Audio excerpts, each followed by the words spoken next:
A long time ago, in 480 BC, there was a battle called the Battle of Thermopylae. This was a fight between a huge army from Persia and a small group of Greek soldiers. The Persian king, Xerxes, wanted to take over Greece. He brought over 100,000 soldiers to fight.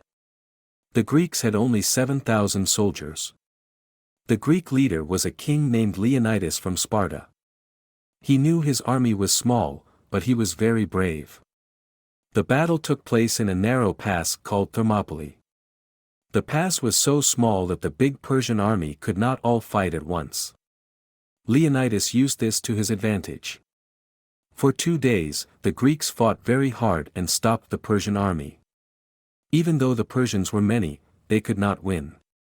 On the third day, a Greek man betrayed Leonidas. He told Xerxes a secret way through the mountains. Now, the Persians could attack from behind. Leonidas knew what was coming, but he did not give up. He sent most of the Greek soldiers away to save them.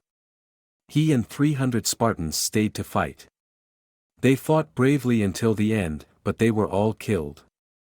Even though Leonidas lost the battle, his courage inspired all of Greece. Later, the Greeks won the war against Persia. The story of Thermopylae is remembered as a symbol of bravery and never giving up.